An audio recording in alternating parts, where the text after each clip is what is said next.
Exercise 1.2 NCERT, question number 1. State whether the following statements are true or false and justify your answers.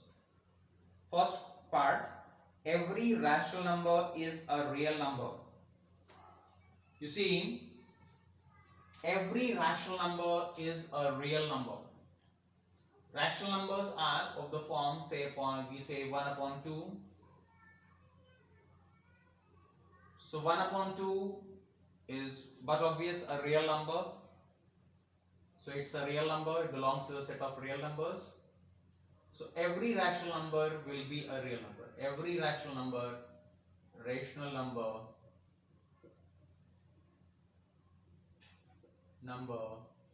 belongs to the set of real numbers. Rational numbers are represented by Q. Q belongs to the set of real numbers.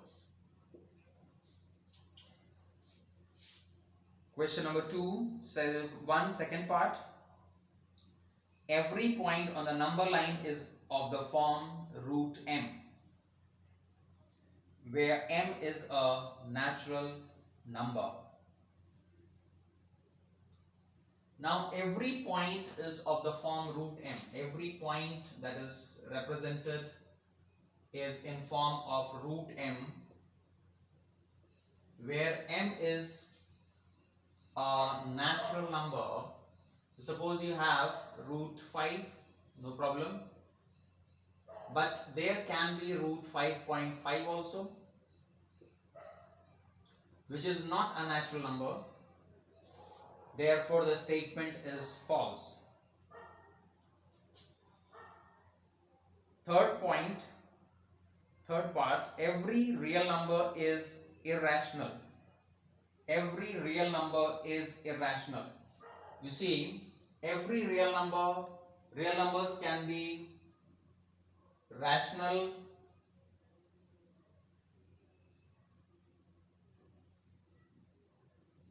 as well as irrational.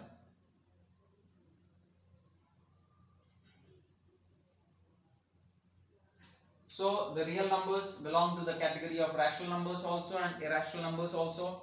Therefore, every real number is not necessarily an irrational number. It can be a rational number also. Question number 2. Are the square roots of all positive integers irrational? If not, give examples of the square roots of the number that is rational. Let's take an example here. For example, question number 2. Let's take an example, square root of 4. The square root of 4 is equal to 2, which is a rational number. This is rational.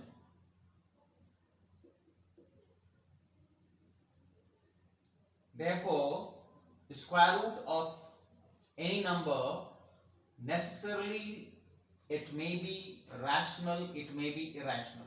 It's not necessary that it is always irrational. So square root of 4. The square roots of all perfect squares are rational numbers. Question number 5. Question number 3. Show that root 5 can be represented on a number line.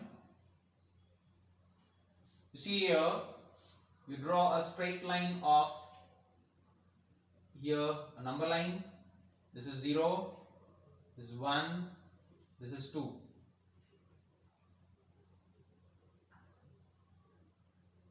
So 0 is there, 1 is there and 2 is there. You can extend it forward, 3 also.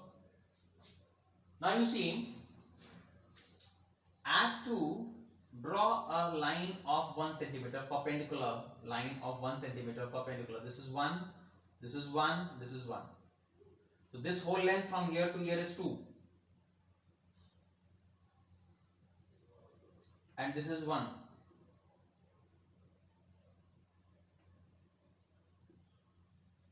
If I join 0 and this this is say P.